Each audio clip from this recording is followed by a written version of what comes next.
8 Ooh. episodes in and still no intro music. It doesn't matter. That's how we do it. Here on Virtual Courtside, I am with my ever so lovely co-host, Mr. Dirk the Casser. It is Wednesday again, sir, and you know what that means. It means another episode and also Oh, a week away from the season. What were you going to say? the thing where he goes, "It's Wednesday, my dudes," and I don't remember think from I've the heard that Vine one. back in- The only you one I remember remember is from the the camel. Not I remember the camel from the Geico commercial about it being hump day. I don't remember the Vine guy. oh the guy he goes, "It's Wednesday, my dudes," and goes in front of the camera. I don't remember that guy. My Two, age is showing. two different sides of the internet with the same age. True. Well, I should be saying welcome back to you, sir. You were in Indianapolis for NBA All-Star Weekend for the NBA 2K League Alley and the NBA 2K League Showdown. Looked fun. Nice to see, Tyrese Halliburton out there, Tyrese Maxey, Michael Parsons, Tyreek Hill. Obviously our 2K League pros are there too. Dave Fry, Bear, they look like they're having a blast. What did you make of the first ever NBA 2K League Alley and the first ever NBA All-Star 2K League exhibition? It was really fun. I missed Indianapolis. I mean, it's crazy that I say that because DC is so crap that it really makes me miss Indy, which just it's crazy to think that way. But it was fun to like be back around the same area that we had spent that entire summer 2 years ago. Now we're coming up 3 years ago. But the event was dope. I mean, I think you and I always have these concerns. It's always when you bring in athletes, you bring in influencers, you bring in anybody to be a part of a broadcast who is getting paid a good chunk of change to be there. Will they give a fuck? Will they actually bring and provide something, or are they just going to be like, I just want to show up, get my check, and then end up splitting? Genuinely, I'm pretty sure that every single person that was brought out to that event had a fun time, was giving passion, was giving energy. The trivia was great. It was awesome seeing the trivia answers and everybody going crazy for those. I like that a lot. And so it's hard to think too, because like you gotta realize how young these guys are. Yeah. I think we just anytime I think like so many others, you look at athletes, you're like, oh my god, like they got to be this miserable old person who doesn't want to interact. All these guys are super young, and the age I think definitely showed in the trivia. Yeah, I think that Parsons was like the best part. 24. What do you got? Halliburton. Halliburton is what? I think he's around the same thing. Halliburton. I think they're all like probably around the same age. 20, so he's born in 2000. We're getting old, man. yeah, so that was it was fun to be a part of. The trivia was great. It sucks that they had to cut the game short because they had places to be, so that's why they only got to play one 3v3 game with them. But it was a good time. It was like overwhelming in a sense, but in a good way. It was like, lot. damn, It was bro, definitely a like, lot. It was big. In a big crowd there. I was like, just to my left, I had Tyrese Maxey. Then I had Micah Parsons that was there on my left. And I just got Halliburton on my right side, Cash Nasty. Got a crowd of people just waiting for him. So, and it was overwhelming in that sense. It was like a constant speed moving thing. There was a time Autumn got bumped by Tyrese. She dropped her cue cards. She skipped over 4 questions that we were supposed to ask. And she jumped straight to another skit one, which they were supposed to make a skit, a 3-question break, and then skit. And she did that. And I'm like, oh no, we've officially lost control of the entire show. So we had to like, I was about to say, you got to hang out with all these celebrities. But you also got to stand next to Autumn Johnson for the entire event. So that's obviously that is the main part. That is the best part about all of it. So it was really fun. I mean, I would like to see the league do more of it, but with the twist of like actually just more gameplay, more competitive side of things. That was like the one, I guess, kind of odd part about it. It really wasn't there to commentate. It was more of a hosting MC role. Yeah. And it's because obviously everybody could hear us when we were there too. So it was just kind of like that. But yeah, I would love to see something like that, but with more inspiration, like the 2K17 road to the All-Star game where they had 5 NBA players playing 5 2K players. Now, do I think that should happen now? No, because the NBA players would just get smoked. But like, would it be cool to see them separate off into like teams of getting 2 2K League guys and 3 NBA players, celebrities, influencers, whatever you want to call it? So that was the really cool part. But yeah, it was a double thumbs up, big success, a lot of eyes that were there. Like especially that first game is the most people I've seen actively like in one place probably since season 1 in New York. It was hype in there. Yeah, there was a lot of people in there. That was I think that was my favorite part, was just seeing like how much energy was actually like in the room. It's not easy to get people to 2K League events, so nice to see that we actually had some pull this time. Oh yeah. I mean, it was in such a good spot too, because remember like we would walk through the convention center, you would just see like the event space rooms. Yeah. It was right there as you were walking to either go to Lucas Oil Stadium or you're crossing to go to like the other 2K events. So it was right there in the middle, big NBA 2K League alley, signs out there, caught people's attention. So yeah, it was a cool event. I think that's what people have been waiting for the past 6 years for something like that with them. But yeah, I want to see competitive action next time. I want to see actual like gameplay more than anything else. Yeah, I mean, having Oh, NBA players at an event, what? and I don't know if you knew this. I mentioned it on the broadcast, but I think it just kind of, I don't know, I'm sure how many people paid attention. They customized the league build to give Oh. everybody a 99 everything with Oh, all Hall cool. of Fame badges Oh, during wow. those Oh games. my god, so just So everybody god tier. yeah, there was one per position. That's So awesome. there was a 7-footer with 99 everything, all Hall of Fame badges that was like could dribble like Steph, shoot like Oh my Steph, god. finish inside like Shaq. And so we got to mess around That's with that fun. and play with it. I know Bear and Dave Fry had a lot of plans if it went to a game 3 that they were both gonna like bring it out and start just absolutely going crazy with it. But obviously that just had that first game. But yeah, they customized the league build for that too, which I think everybody ran, but people were like, "Oh, I want to be on the 6A." Like, bro, get on the 7 foot. So how about this? Do you know what? You know how we don't have band builds anymore for the turn? We need to do that where just during the turn, everybody is on Just all one. 99 builds. We were looking for a way Yes, to shake things up, tournament to tournament. What better way than to put everybody on like the most cracked builds of all time? I kind of like that'd that. be that Are we that'd be geniuses? Did funny. we just come up with the best idea? Probably. Hey, we come up Probably. with really good ideas. It's Yeah, just a we've had a matter of people couple. listening. Yeah, exactly. We've had a couple of good ones, but we'll see. Okay, well, let's get to why we are really here. Today is a big day. Like I said, we are officially a week away from the 7th season of the NBA 2K League beginning. Very similar to last year, we will start with 3v3. We'll do the league will have that for about 2 months, and then we will switch to 5v5 after. But Dirk, we start with threes. Year 3 of threes. That's way too confusing. I'm not going to say that again. What do you think of the game mode as we enter into year 3? Are you excited? What are you hoping for, I guess, out of this game mode is a better question this year. It's tough because I don't think the evolution of threes is going to be anything like we've seen from fives over the past 7 years, where like the structure for fives could change based on, year one, everyone was just guarding each other's position. There was no real like lockdown. Going to year 2, things changed up a little bit more. Going to year 3, where all of a sudden the crazy defensive rotations being ran and like the game is completely evolved.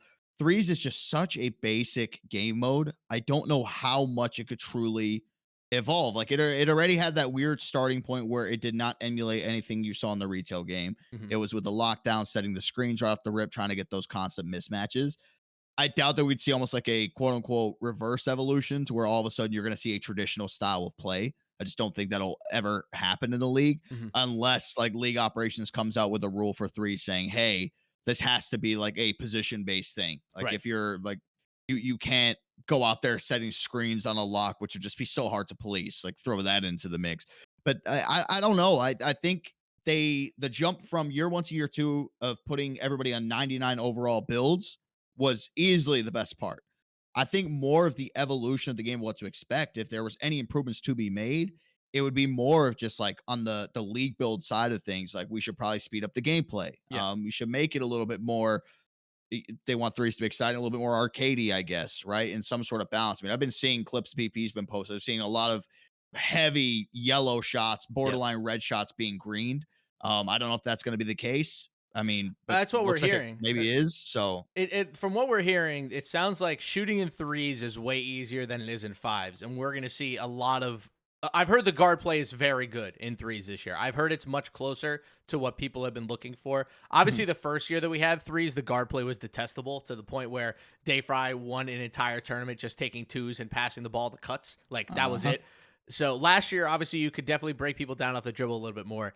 This year, we're going to get some offense, Dirk. And I think, I was talking to a 2K League coach about this, and he mentioned how because everybody can shoot now, you actually have to do interesting and different stuff. Like you actually have to run stuff and like try to do advanced, personalized, stylized things.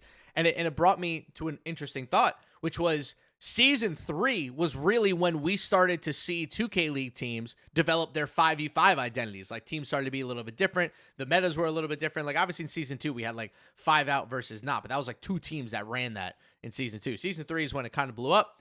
And I think we might see that again in our third season of 3v3, which I just promised I wasn't going to say again because that's going to confuse me.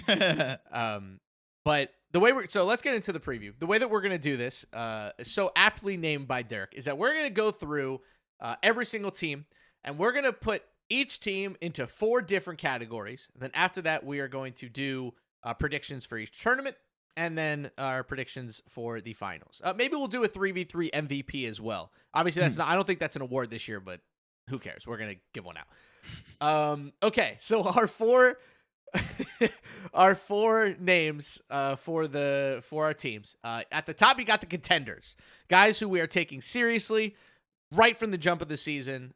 Expectations are high, whether they like it or not. We have high expectations for this team. Number 2, you got you on the bubbles. You got your teams that if a couple things break their way, they could be in that contender category. They're good, maybe not great on paper, but if they get better throughout the rest of the season, you might see them at the top. Number 3, you got the pretenders. These are the teams that just simply don't have enough talent, in our opinion, to keep up with the big dogs. They might be competitive in some series. Think of the Mavs last year. Competitive in most series, but sometimes you just don't have the juice. And then last, but certainly not least, we have a category that I have typed down called Yikes, parentheses, fart noise, which are the teams that we think are going to just be bad this year. I apologize to those teams because that's the meanest category ever written. But I will be shocked if we place actually any team in the Yikes. Exactly. Yeah, you got to be really bad on paper. What people have to realize that we are going into this raw. We have not discussed. We have not looked over anything with these categories. So this is all just a blind pick. I'm going to keep track of these, by the way, because I think you and I are going to actually have different opinions on this. So okay. So hold on. So I'm going to create a little. You guys know I love my Google Sheets. Podcast predictions. Okay. This is gonna be funny. This is gonna be extremely funny. Okay, let me clear these columns. Let me make them reset. Let me make them similar sizes. Okay. Dirk. I'm just seeing on my little thing just says yikes fart noise. Yikes fart noise. Okay. We're just mean people. Okay. Are you ready, buddy? Yep. Let's do it. All right. Actually, you get to decide. Do we start at the top or do you want to go reverse alphabetical order? I feel like it's always easier just to go from the top and then go all the way down. So anybody who's listening, if you're like, "Where's my team?" Well, just think. I know that Nudini listens to the podcast, and I'm sure he's pissed that this will be the 4th podcast we've done doing analysis of all the teams. I gotta click going an hour in. For 5v5 preview, we have to do it from the bottom up, just to give some love to the guys down low. If you want, now just said about Nudini, let's flip it. Let's do. Okay, we're gonna flip it. All right, we're gonna. There you go, Dini. No, this I will know if Dini's actually watching or not. All right, let's get into it. We'll start with Wizards District Gaming. Dirk, their likely 3v3 lineup: Benzo, Awkward, and Nudini. Where do you have this team? I'm gonna put them in. On the bubble. On the bubble. OTB. Okay. They're going on the bubble for me. I was kind of looking over at pretenders a little bit with this team, but I think bringing in a guard like Benzo is going to really help things out, and the defensive style he can bring. I feel like it's going to be as close that the Wizards are probably going to get to like their run that they had when we were in Indianapolis, with having like a defensive heavy guy, Awkward Dini. They could try to play off each other there as well. So I think it's going to be a lot different compared to what we've been used to seeing from the Wizards. Especially even last year, I was like, man, this team should be good, and they just weren't. So I definitely, for the Benzo, Awkward, and Dini, I think is a safe bet for those 3 to be the starters. But I'll go with on the bubble for the Wiz. On the bubble for the Wiz. I think for the most part, I'm going to agree with you. We're also just going to need better seasons out of Nudini and Awkward. Like, they were good last year, don't get me wrong, but I think to help Benzo get over some of the lumps, they're going to need him. They're going to need Nudini and Awkward to help a lot on the offensive end. Last year, Nudini did do well offensively, 5 points per game, 5 points per game as well for Awkward, but they had so much demand on that team. Cap couldn't really get them going. They never really found a huge answer. And obviously, the Wiz last year. I should just say what the Wiz were last year. Wiz last year, they played 113 games. They were 56 and 57. They were almost hilariously awkward. They played 113 games, Dirk, and were almost exactly 500. Do you know how hard that is to do? They were 11-11 in series. So we'll see if Benzo can take them over the top. I'm also going to take on the bubble. I don't think I can put this team in the contenders spot just yet. I like Benzo a lot. The only time I've seen Benzo is when we were in Philadelphia and he blew a 3-1 series lead. So I'm hoping that doesn't happen a lot in the league. I think my biggest concern with this Wiz team is just how good the rest of the league is in threes roster wise. And I'm worried that Benzo, Awkward, and Dini aren't like, they're not threes guys. And I just feel like we're getting to a point in the league where you kind of need like a threes guy. You know what I mean? So we'll see how it goes. But Benzo, Awkward, Dini, I'll go on the bubble with you too. All right, let's jump to Warriors Gaming Squad. Likely roster is really tough here. I have Mama, Kenny, and Cease. And I'm actually gonna go with a bit of a I don't know if this is a surprise against the grain. I'm going contenders. Really? I think this team is gonna be absolutely insane this year. Kenny and Cease already have unbelievable chemistry on the defensive end. But what's going to get this done for them is how good they're going to be on the offensive end by the end of the season. And I know it's bad because I said like, oh, the Wiz, excuse me, they don't really have a threes guy. I think this Warriors team has so many different lineups that they can throw at this mode that eventually one of them is going to stick and one of them is going to be really good. They have too many insanely talented 2K players on this team to not end up being in the mix at the end. Think about it last year, Dirk. They barely took the game mode seriously last year, made the playoffs without like getting out of the group stage. This year they have a better roster, a better understanding of the mode. I like the Warriors to make a big jump this year in 3. So I'll put them in the contenders category for me. We got our first disagreement. I'm not surprised. I'm going pretenders. Pretenders! Oh, wow! I think that a team not being able to make it to in-person play, making the playoffs is a big red flag. I mean, like you like scraped by as cool as the statistic is of like, wow, you made the playoffs and they didn't even ever make it onto the stage. Like, is that something you want to be proud of? Because when they get there, it was a little iffy. I do think for this team to have the best success in threes, I think they have to find a way to get Nate into the lineup because that's kind of his bread and butter. So whatever way you have to mesh things and throw things out, I think that's the way that you do have to do it. But when I look at this team, it's all fives guys apart from Nate. And I think that's where the issue truly lies with it. And you can go back and look at like the Pistons had guys who play fives, Ant himself is like, I'm a threes guy. Well, it's like, really were you a threes guy? Because I really knew you for threes before that. We should count Cease as a threes guy at this point. He has done quite well in threes back-to-back years. Two teams. I will never. I can't call Cease. He's in everything. I consider Kenny and him everything players. Like you could put Kenny in ones, and I'm pretty sure he would start toasting people. So that's why I want to go with it. I just want to go off of last year. Like they barely scraped by. They ended up getting into it. I think now that everyone's back in their homework is I'm assuming the groups are all just regional based. It's very regionalized. Yeah, it's very regionalized. So, but I'll still probably go with them to be pretenders for me. They're definitely one, like as you said. I mean, they're the best fives team in the world. I definitely have them like winning in fives. I just think that threes hurdle. I think more so. I would say like even a little bit more on the guard play, right? When you're looking at some of the best guards and how they attack things and how good they play in the 3v3s, I just don't think they have that. So I'll give my first pretenders to Warriors Gaming Squad. CB wasn't bad last year. 12 points per game, 2 assists, 84% true shooting, a little under 50% from 3. I think to me, this is a team that I think their baseline last year was what ended up happening to them. Like that was probably their worst case, well, not worst case scenario, but that was probably their most likely scenario. And it's just so much talent. Last year, team stats, they were 59 and 51 in games. They were 12 and 7 in series. Pretty good, middle of the pack in offense. One of the better defensive teams, but still nothing to really call home about. So we'll see how the Warriors go. You are up next, sir. How about T-Wolves Gaming? Reports are, I'm gonna put the little star out. It's the first team. I've been told by a bunch of people that T-Wolves Gaming looking very good in scrims. Tutok, Subgoated, and Iggy Mo has been the go-to lineup, and it has been cooking. Yeah, put him in the pot. Cooking them up. I'm getting my first contender spot. Okay. I mean, immediately as soon as this team was put together, when I saw Subgoated and Iggy Mo, that was enough to sell me. And then you throw Tutok into the mix, who is a guy that could definitely mix some things up. I think that there's this built for it, man. Like I think Iggy Mo is going to be that much of a difference maker coming into this team.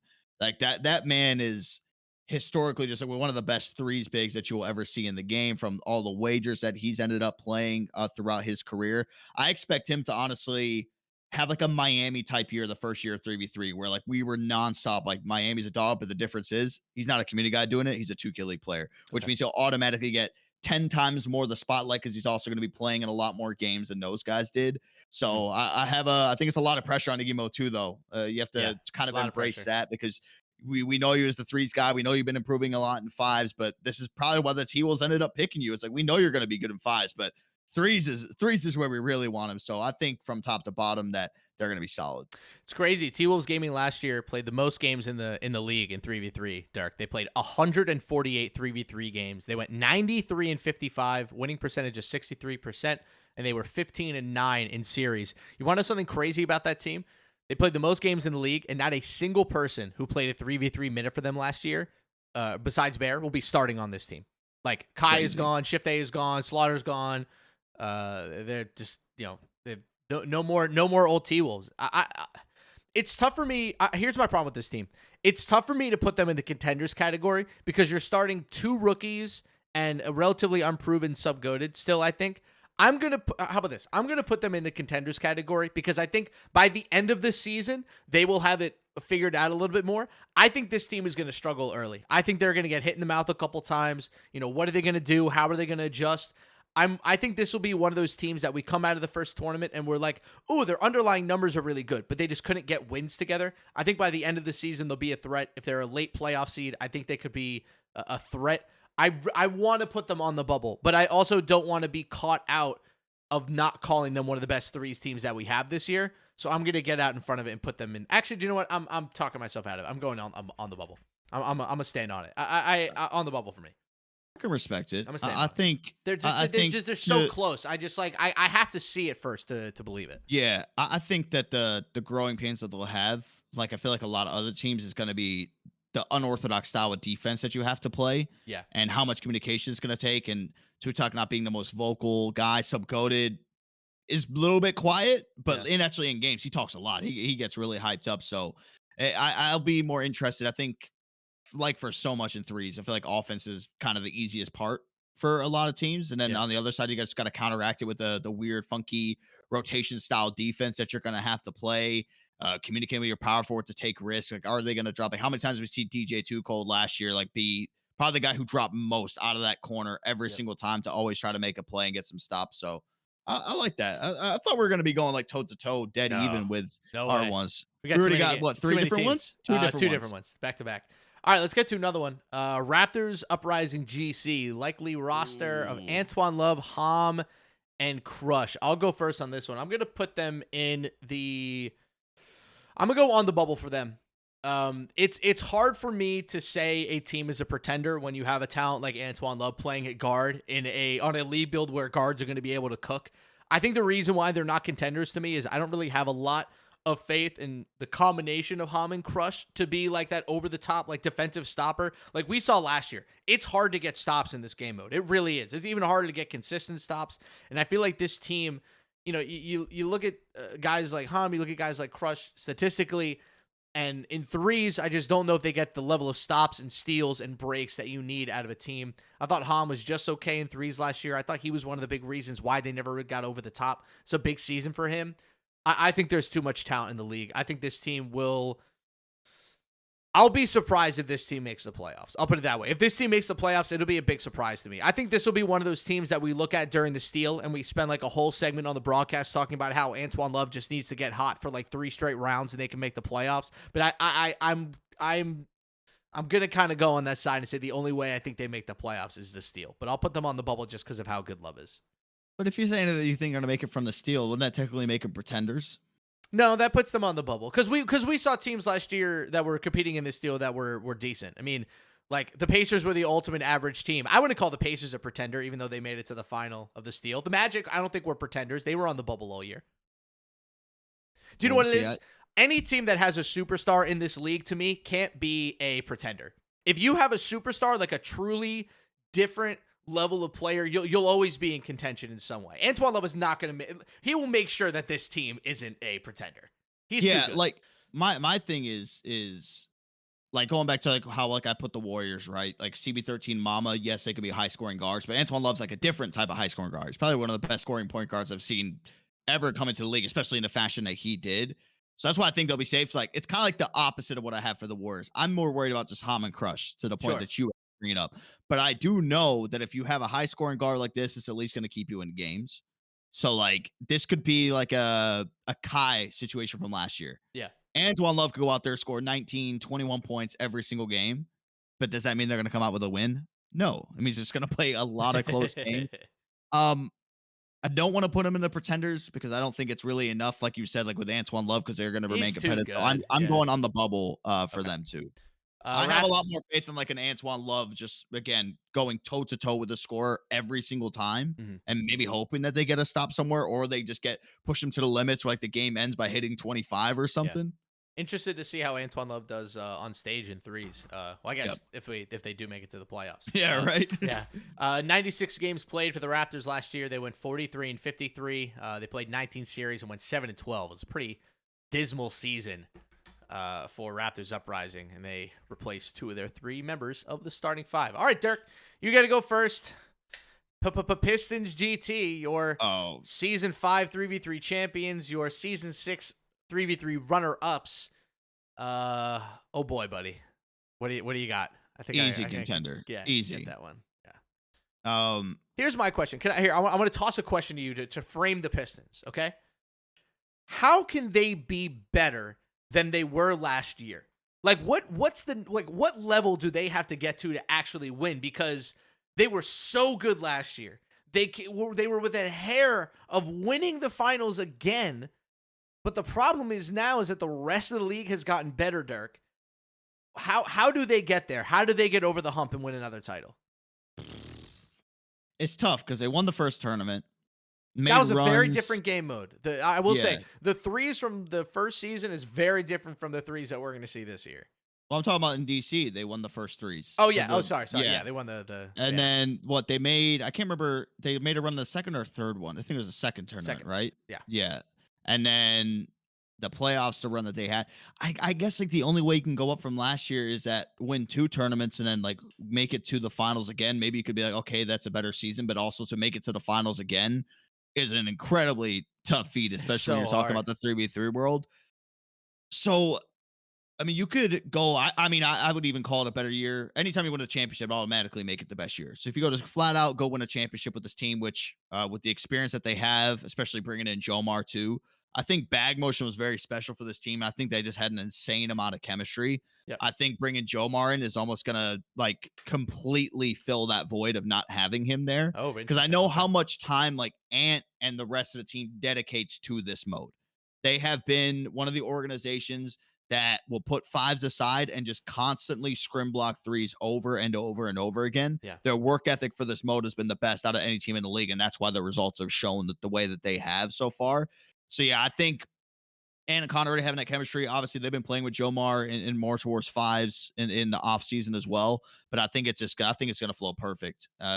Like they're probably, I'd have to go through maybe at the end of the video, make official prediction who's going to actually win the title. But they have to be up there. Like honestly, like my number one, because anytime like you replace a talent with an even better talent or somebody who's right at that level, is like, what are you going to do? Immediately drop them off? Obviously, we don't have any Dukes Infinitos to go out there and be a favorite anymore. So that team would be the favorite again to win. Pistons GT, 138 3v3 games last year, second in the league behind the T-Wolves. They were 88-50. They played 22 series. They were 16-6, Dirk. They only lost 6 series last year in 22 tries.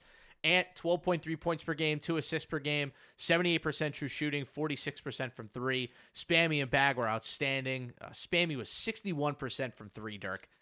Bag was almost 60% himself. Their steal and block numbers were insane. Bag was averaging a half a steal a 3v3 game. It's just insane, the level of production that they were putting up. And now they're adding in Jomar. Last year, Jomar, 6 points per game, 0.4 steals a game, 56% from 3. I mean, if you're going to replace bag motion with anybody, you might as well get the best guy out there for the job. And Jomar is going to be absolutely fantastic. I have them in the contender spot as well. I I think the fact that this team, if they win the title this year, are basically one bracket reset round away from three-peating the 3v3 game mode is honestly one of the most incredible things I think 2K has ever seen. They need to do it though. I think if there's any team in the league who has a target on their back in this game mode this year, it's this team. Ant always has a target on his back, being the MVP. But I'm not gonna lie to you, Dirk. Watching them last year, they really struggled to open up the year in 3v3 when they were trying to do the inside with Ramo, and it just wasn't working out, and was missing a lot of threes, turning the ball over a ton. He obviously figured it out as the year goes, but there's not as much time this year. He's gonna have to get going from the very jump. I'm excited to see what this Pistons GT team has in season 3 or in the third season of 3v3. See, I told you it was going to mess me up. I told you. I called it. Well, you just brought it up though too, right? The slow start was because Ramo was on the inside. Once they got the switch over towards Connor, so I feel like going into the season knowing, okay, this is their threes lineup until it's done. Yeah. Like I don't think there's ever going to be a world where Mona comes into these games, Beast Move comes into one of these games. Like I just don't see it happening. So I definitely, my prediction for the Pistons that they're just going to come out and not skip a beat. I feel like it's going to just be the clockwork for them. Clock in, clock out, try to get the series over with as quick as possible. Try to lead and top of the group too. So I'm interested once we actually, we've seen the groups. So we just can't release the groups we'll do the groups when we go over the slam. Pistons GT also had the best defense in 3v3 last year, allowing only 18.1 points per game. The only other team that matched that number was the team they played in the finals, Dukes Infinitos, with that incredible offense. 20.4 points per game for Dukes, man. They were just unbelievable. All right, let's get to next one. Pacers Gaming. This is a really difficult one, Dirk. I don't really know what their lineup is going to be. You got 5 guys who could all make an argument of playing. So I'm going to go out on a limb, and I'm going to go with Cooks, J Snags, and Rain. I think is going to be. I think that's what I would say too. With slight rumors about this team that it hasn't looked too great so far. I've heard that they're kind of in the middle. And just I like Cooks, I like J Snags, and I like Rain. I don't know where to put this team. I really struggle. I feel like I need a category in between contenders and on the bubble, because I don't think they're contenders, but I don't think they're on the bubble. I think they are very. I think that they're very similar to what they were last year, which is like, I guess that's on the bubble, which is like they are just outside the top 10 to me. Like there's teams that I could list off that I think are better. There's a lot of teams in the league that I think that are worse. I don't think I can call this team contenders. I think J Snags is outstanding. I think Cooks is really good. Rain is really good. Chess is really good. It just, I don't know. I almost think there's too much talent in the league and somebody has to lose games. And the Pacers showed not a lot of diligence winning last year. See, so I mean, you're like to say they're contenders, where are you putting them? I'm putting them on the bubble, because to say that they're contenders is to say that they're in the same category for me as the Pistons and the Warriors, and I just don't see them in that category. Not yet, at least. They're good though. Cooks is a very good 3v3 guard. J Snags is awesome. Rain is awesome. Like, they got good players. It's just I'm gonna put them in the same category that I put the T-Wolves. I need to see it. I need to see this team work. I need to see this team be able to win big series, because all they did last year was lose. So I need to see it. Part of me is leading towards Pretenders. Pretenders is leading towards the bubble. Wow. Why Pretenders? Why are you so low on the Pacers? Are you going to, well, actually, because they Pretenders or on the bubble? Which one do you like? They had like 3 opportunities to clinch a playoff spot last year where they controlled their entire destiny and they failed. And granted, yes. I have a lot of faith in J Snags and Rain. I saw Cooks. The Cooks was good last year, but he had those series where he completely faded. Yeah. In a couple of those games where he was just like, what is going on with Cooks? And it put them in really, really bad situations. So that's why, like, kind of part of me wants to go Pretenders for him. It's so tough. Gotta get your prediction in. On the bubble, Contenders, Pretenders, or yikes, parentheses, fart noise. Definitely not yikes, fart noise. Not yikes, fart noise. I'll go on the bubble. Okay. And reason being for that, which the more I keep looking at this, the more I'm like, damn, I did really put the Warriors in this spot.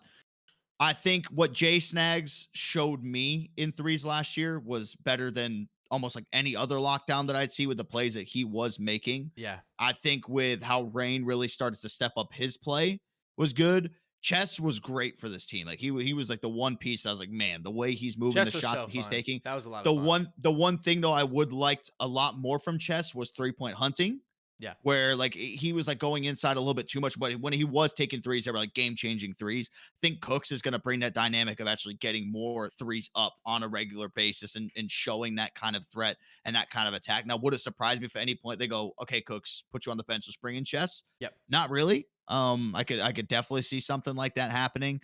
But yeah, that's why Jay Snags honestly carries this for on the bubble for me. I think when you have a game changing guy like that, going out there doing the things that he's doing, so Yeah. I'll slap the Pacers on the bubble. Yeah, Jay Snags, you got to give Jay Snags the blue chip title. That man is a blue chip player.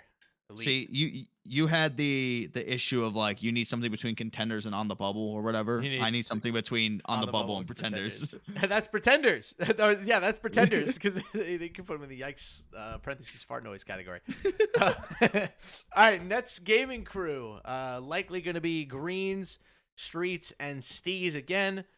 Dirk, I'm slotting this team right in my contenders category. I am the highest on Nets GC, I think, in this community, because I think I am one of the great believers in Greens.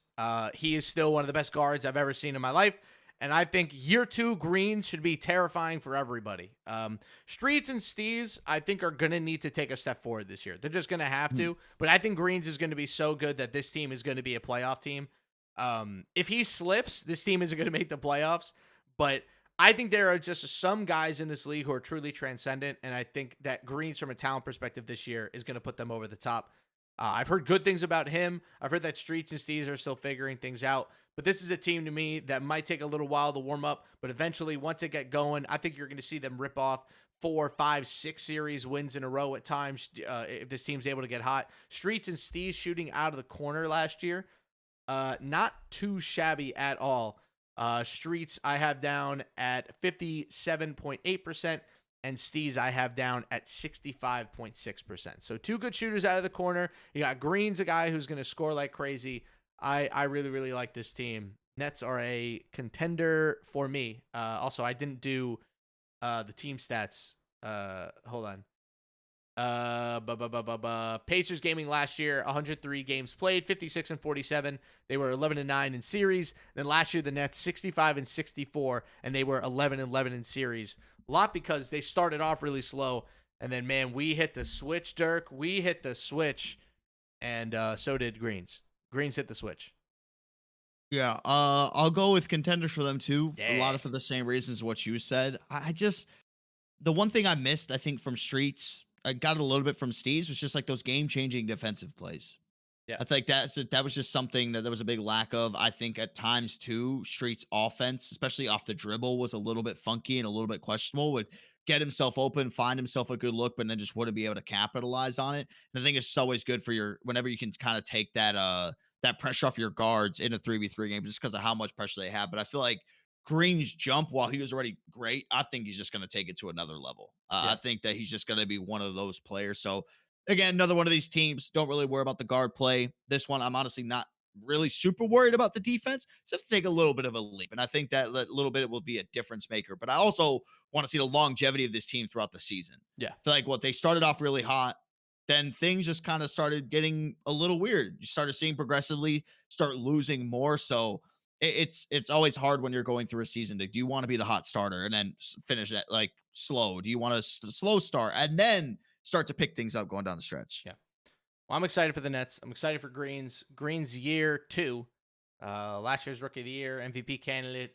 Really, really was a lot of fun last year. So excited to see what he does this year with the new regions, by the way. Obviously he's gonna be on the East Coast, so it'll be Nets Knicks, Nets Celtics. Be a lot of fun. All right, I did this wrong. NBL's gaming. I was like, what are you doing? Messed that one up bad. C's bag motion Plu. Dirk, you can go first with the ruse. Angry Kangaroos. Oh, he's got his thinking face on. Uh-oh. NBL, you're in trouble. Dirk's got his thinking face on.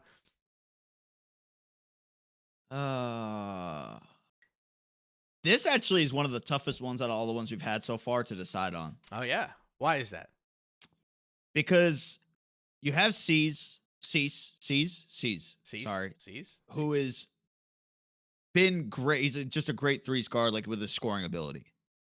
Then you bring in Bag Motion, who easily is the best 3v3 player, maybe even argue just best player on this entire team. Yeah. So you have to factor in that experience. Then you have Plu, who has historically been a terrible defensive power forward. Yes. Was also a big cause of concern for them in threes last year. I thought he could shoot. Same thing. That Hornets team was a disaster. I'm going to go Pretenders. Wow. Okay. I don't see this team having near the success that they had last year, right? Of constantly making the stage in both game modes. I put a lot of that just kind of on Plu, because I know how important that defensive power forward position is going to be in threes, because that's the one thing over the past 2 years that's always stuck. The power forward position in threes is the one who's probably capable of making the most game-changing plays. Because while you're just giving up these rim runs, guess who's the only person that's going to stop them? Power forward just drop in and sending it out of the corner. Yeah. So I will put them there. I mean, I have a lot of faith in C's and Bag Motion, but I think when you have the power forward being the weak link, I think that's where things really start to struggle. I don't think we see Harry. I don't think that we're end up going to ever see Milo. And I know Milo, I think, has been playing a lot of threes just to like get prep just in case he has to. Yeah. But I mean, even if that's the case, yeah, I'll put them in there. It's not going to be yikes fart noise, because for that, you would have to have a colossal meltdown with your lineup. So I'll put Pretenders. I don't see them being on the bubble. And I don't see them being a contender in threes. Okay, we're going to deviate here. I'm going on the bubble for them. I actually am going to put a star next to this team, because I think they could be one of our late runners for a playoff spot. I'm actually really, really high on this team. I think if you look at C's underlying analytics over the past couple of years, he has proven to be probably one of the 5 to 7 best 3v3 guards in the league. I think his biggest problem with the fact, bless you, Dirk, it's funny. I think his biggest issue is the fact that whenever C's made mistakes, they were always immediately punished in the worst way possible, because he never had teammates that would legitimately put themselves in, like, could legitimately get consistent stops and make sure that whenever he did make mistakes, that they wouldn't get immediately punished. This team is built to mitigate C's mistakes. If he makes mistakes, Bag Motion and Plu and Bag Motion and Milo, in my opinion, are going to be able to make up for that through talent, through stops, through turnovers, through fast breaks. C's is finally going to be given a real team. Like, this is a team with like game plans and like defensive stuff. Like, this is a real team. I thought you were about to say this is a team with players. It's a team. It's like, dude, I feel like he's been in 3v3 purgatory for the last 2 years.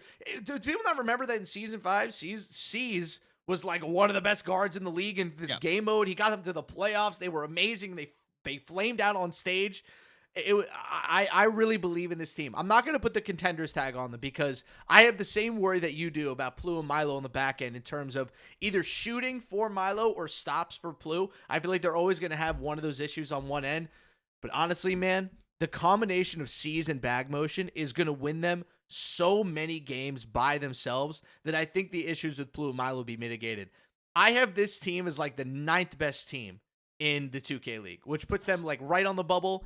I think they're right outside the contenders category, but man, if Plu or Milo figure it out and C's is as good as the underlyings have said for him the past couple years, I don't know. Moody might have done it again. Yeah, also, happy birthday, Moody. I think too. Oh, happy birthday, Moody. Yeah. I think like with Bag Motion has kind of been built up to like that Pistons GT camp to elevate his defensive game. Bag Motion's biggest job that he's going to have is with C's and Plu, getting them on that same defensive rotation base and try to emulate as much of the Pistons as possible. Yeah. C's isn't the greatest defender. I don't think of that ever. There's some guards that we look at and we're like, damn, he's a good combo guy. Great scorer, great defensive guy. Mm-hmm. You're basically going to have C's almost play like Ant, which is going to be very tough. A lot of guards have tried. They have failed. So that's another reason bringing that up instead of just being so offensive driven mindset. That's another reason why I have them in the pretenders as well. 13 points per game, 1.5 assists per game, 85% true shooting percentage for C's last year. He's filth, man. He's filth in this game mode. Should say for NBL, Jaden, Lawrich, and DJ Too Cold were their team last year. All three of those guys are gone. NBL was quite good last year. They played 130 games, 73 and 57. They were 15 and 8 in series.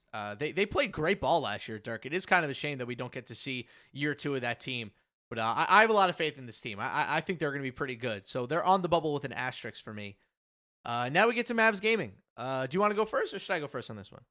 You can take this one. Okay. This is actually going to be my first Pretenders tag of the show. I hate doubting Dayfry in any sort of competitive fashion, especially with 2K. I just don't know how this team constantly stays above 500. I feel like this team is going to run into a lot of teams that are simply better than them. And as good as Dayfry is, when he was good in this game mode, I feel like it was a whole lot different. Like, it was just a different style. It was a different way to play. It was a different world back then. And I feel like Jarsity and Dayfry is a good back end. I just don't really have faith in Cap and Fana as like a 3v3 backcourt. Like, I think Fana is good. I think Cap is good. I just think other teams in the league have better trios in this team. I think the Fana Jarsity Dayfry or Cap Jarsity Dayfry, I worry that is a 500 roster. Like, maybe not terrible. Like, I don't think they're yikes fart noise, but if this team comes out and their record in series is like, I don't know, 10-9, I wouldn't be surprised at all. Or like 8-9 or something. Like, I just won't be surprised if they struggle a little bit. I mean, last year, they were a totally different team, but 38 and 53 in games. They were 6 and 12 in series. I think they'll be better than that. But I feel like somebody in this league has to absorb losses, and I just worry this Mavs team is going to get harangued by them early in the year. For me, I'm gonna go with. Oh, this is tough. I'm gonna go with the Mavs on the bubble. I have been like when I always said this when Fanta got into the NBA 2K League, he played the worst 3v3 league build that we have had in its early stages. It was the low overall builds. The gameplay was pretty slow and sluggish, which did not fit his gameplay. And still, he was making some noise with the Raptors, and that fives is just atrocious. I always said last year, I'm like, man, if Fanta was in the league right off the jump playing 3v3 with this type of structure, the man would be a dog. I think he played in some community teams. I don't know if they ever really made like a true run in it. I remember when we jump over to some of those games, some big plays here and there. But I think it's just different when you're actually a part of a team. You can invest your whole life into this and practicing and getting better. That's why I have them on the bubble. Obviously, I don't really worry about Dayfry at all. Jarsity is just going to have to be coached up by one of them. And which way do they flip it? Is Jarsity going to be the forward, Dayfry at the lock? Because we know how good was a couple years ago at getting the bump steals. Obviously, the game's a little bit different now with the way that you kind of have to play some of these lanes. So that's why I'll put them on the bubble. I am expecting a massive year coming up from Fanta in threes. And if not, then I think it's kind of one of those things like your league lifespan is officially done. Came in, you weren't very good. You're getting another opportunity with this type of structure where you're playing threes first. You have to come out and try to make a statement. So I do have faith that this team can try to pull something out here. So I'll put them on the bubble. You're muted. Okay, on the bubble it is, as I unmute myself from coughing. All right. Down to Orlando. Magic Gaming. Dirk, you can go first. Sorry. Let me do my thing. Unguardable, Jay Boolin, Loki Godlight, the likely lineup for this team. Magic Gaming last year was 47 and 64, one of the biggest disappointments of the year. They were 5 and 14 in series, Dirk. 5 and 14. They were god awful. And here they are again. And we're putting them in the contender category. Why? Unguardable was always phenomenal. Now you're putting Jay Boolin in there, who's going to play lock for this team. He's going to be a dog. Loki Godlike, just look what he did last year. It was nasty, the things that he were doing. You just paired Unguardable up with two phenomenal players, and you paired him up with easily the best big man that we have in the 3v3 mode. So I think a lot of those woes that they had last year are definitely going to dwindle away. This is a team that, with their lives on the line to get the DC, we're like, let's bring out an inside center. They're not going to have to worry about that. They don't have to worry about that desperation anymore.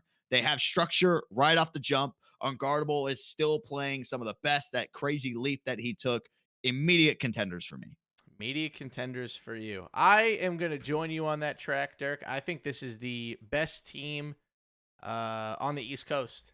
I don't think Detroit's considered East Coast. So yeah, I think the Magic are the best team that we have on the East Coast. I think they are going to dominate a lot of teams this year. I think the unguardable Loki godlike combo by themselves would probably win over 50% of their games, maybe nearing the 60%, regardless of who you put at lock. It could be an average lock, and I think those two would climb their way to the top. But Jay Boolin, I think, is such a great addition to this team. His 3v3 know-how, his defense is going to be awesome. And just to give some more context on I think we forget how good Loki Godlike was last year. I feel like we stopped talking about it midway through the year because, 5v5 and we take certain things more seriously than others. Let me just put into perspective how good Loki Godlike was last year. Okay. Loki Godlike, 5.5 points per game, 2 rebounds a game, a half a steal a game, 88% true shooting, and Dirk, he was 58% from 3 on the highest amount of any popper in the league. This dude was a sensation. Yeah. He was incredible, and I'm excited to see what he does with Unguardable, who should create even more space for him. And then he's going to have a lock who can shoot, which Hez could not do last year. So it's going to make all the difference in the world for both of these guys. And I'm very excited for Magic Gaming basketball this year. I've been very high on them in all the podcasts. It is time for this team to start getting some public pressure to be good. So consider this their public pressure to be good. It's kind of now or never. So contenders for me on Magic Gaming. All right, on to Lakers Gaming. It's likely going to be Shifty Kai, Crazy, and Yo VC. God, I don't know what to do with this team, Derek. I have a lot of trouble because on one hand, they have Shifty Kai, Crazy, and Yo VC on the same team. And I'm just going to put that out there that is one of the best trios that we have in the league, okay? That's on one hand. On the other hand, is this team going to care? And are they going to get their act together this year in a way where they are going to consistently be able to string together wins and develop chemistry in this game mode? My answer is I have absolutely no idea. Trending towards probably not, so I'm putting them on the bubble. If this team is above 500, they might be like the third or fourth best record in the league. I'm serious. Like if they try, they're going to be one of the best in the league.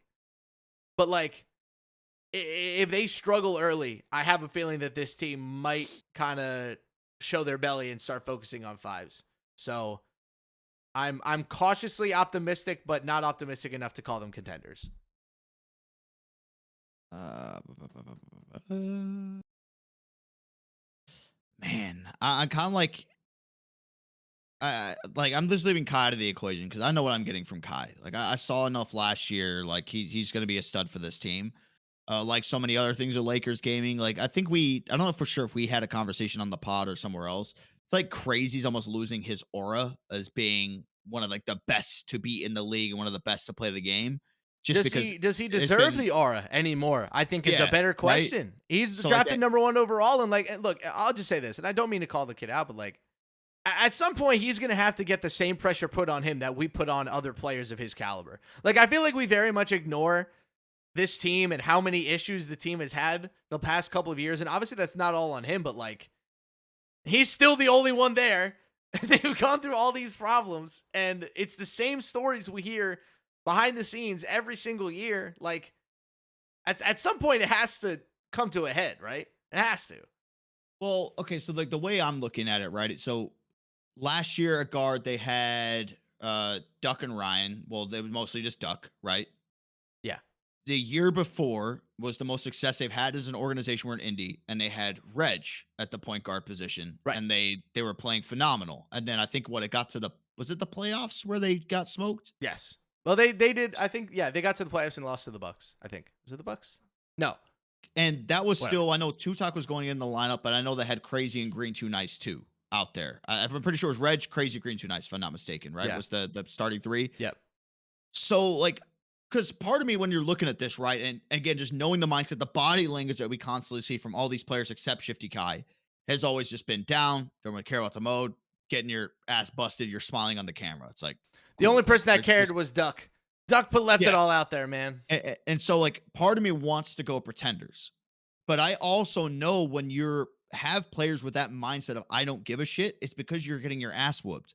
And more importantly, you're not having a guard who's taking over games. It is a lot more fun playing 2K when you're spotting up and you're setting screens, when you know you have a guard who can go out there and score all 21 points for you. With Reg, they have that. With Duck, they didn't have that. With Kai, they do have that. So I think that's just going to motivate everybody. I really think Kai and the presence that he is going to bring is going to just, the levels for everybody in his team is going to go up. So for that, I'm not going to put Pretenders. I will put on the bubble, but okay, deep down on the bubble. Deep on the bubble. Yeah, they're on the round. They're on the most round part of this damn bubble. Deep in the bubble. All right, on to our next team, Knicks Gaming. I think the team will likely be the same thing we had last year: Original, Malik, Stick, and Radiant. There is the possibility that Feast could get thrown in there, but I'm just not 100% sure that it's going to work out. I want to put this team in contenders because I think that they are so good, and I think that Stick is really good. I think that Malik is good. So I'm going to do that. I'm going to trust that Knicks Gaming is not going to make a fool of themselves with the roster that they have, and that if Radiant doesn't work out, they can slot in Feast and probably be just as good. I'm going to put this team in the contenders category. They should be competing with Magic Gaming. They should be competing with the best teams on the East Coast in order to get through these group stages. They have to be in the playoffs. Like, there's just no excuse for a team with this much talent being really good. So I'll put them in the contenders. Oh, I mean, from the results last year, played Glow phenomenal. Navy is not going to be back in the same fashion this year. Okay, so Glow Navy can't hurt them anymore, Dirk. So there's that, and then, I want to put contenders, but I'm also kind of jumping over to pretenders almost too. Like I said, I don't know like what's your thought process with pretenders in this. I'm more looking of like, damn, you really showed me how good you were last year, but you also just showed me how vulnerable you were in some of the matchups that you lost on the biggest stage. Pretenders, so, like, for me are teams that I think just don't have it this year. Like I think you look at them and you're like, this is. I look at them as like a hyped up roster that like, oh my god, like this team's gonna win, and then they just don't sniff it. Like they make it there, but they don't get there. I mean, pretenders for me are resident bad teams. Pretenders for me are basically the teams that I don't think will make the playoffs. On the bubble teams are teams that I think might make the playoffs, and then contenders are teams that I definitely think are going to make the playoffs. And then I've been adding notes about which teams I think are title contenders along the way. So we have two different viewpoints for pretenders. Yeah, that's okay. I look at like overhyped. I don't look as bad. We should have probably put a category for, well, our bad category is yikes fart noise. Yeah, I might have one of those. I might have one of those. So I got one. Oh, you do? We probably have the same one. We might have the same one. All right. So Knicks Gaming, what are you gonna put for him? Let me put them on the bubble. I like the moves that they did make, but that's like a fives moves that what they made. They're gonna come out here with the exact same threes roster probably, which means Radiant's gonna have to play to the four. Which I'm never really a fan of your point guard who is a high scoring guy not playing the guard position for you in this mode. So yeah, I'll put them on the bubble. It'll be hard, I feel like, for them to have that same success as last year. I mean, and if they do have that same success, are they going to crash out and lose to community teams? Are they going to choke when it matters most? And I think even if you decide to switch things up, I don't think putting Feast or Sick at all is the correct answer. Both those guys don't like the threes mode as is. I'm very interested to see how this Knicks team goes. I'm also interested to see like what do we get out of Malik this year, man? Like, is this going to be superhero Malik year? Like, I've already talked about how we should be having MVP conversations or be putting MVP expectations on Malik. With this roster, with the expectations that they have in both modes, like, we got to talk about how, Malik might be one of those guys at the end of the year. So if he gets there, Dirk, I think they're a contender. If he doesn't get there, I think they're on the block. And that might be unfair expectations, but this is what year? Is this his 6th year in the league? This is season 6 for Malik. 2, 3, 4, 5, 6. Yeah, this is season 6 for him. So there's ever a time to happen, it's now. All right, Kingsguard Gaming, likely team of Score, Bray, and Kick. I'm going to put this team in the Pretenders category. I think they'll be fun. I'm very excited to watch Kingsguard Gaming basketball this year, Dirk. I promise you that. I will be watching Kingsguard Gaming basketball. I'm interested to see how Score plays. I'm interested to see how Kick and Bray look. But unfortunately, Dirk, I just don't think this team is going to be very good, and I'd be surprised if they were able to rack up wins in the way that we'd want them to. And they were just truly awful last year. 26 and 55, and then they were 5 and 13 in series. I didn't mention that the Knicks last year were 71 and 42 and 15 and 5 in series. They were excellent. So interested for another excellent year for the Knicks. For the Kings, like I said, pretender. They just don't have enough talent for me. Where do you have them? I'm gonna go. Probably pretender. Again, I takes a lot to, like that. We should have probably added another thing in between. It's too late now to do that, but for future reference for like fives, because like I don't think the Kings are really gonna do much, but I also don't think they're at the point of like, I mean, oh we can yikes, fart change noise. pretender. We can change pretender to meh. Nah, fuck it. We're already too deep in. Just for the sake of that, again, I'll probably go pretender for it. Okay. I was close to yikes fart noise. I'm gonna be honest with you, just Interesting. from Okay. more of like the defensive side of things. But yeah, it's kind of like average across the board, but I don't think it's worth putting them all the way in that down category. So I'll just go pretenders. Okay. Uh, yeah, pretenders for me. This team is gonna get slapped a couple of times, and it's gonna be a bit ugly.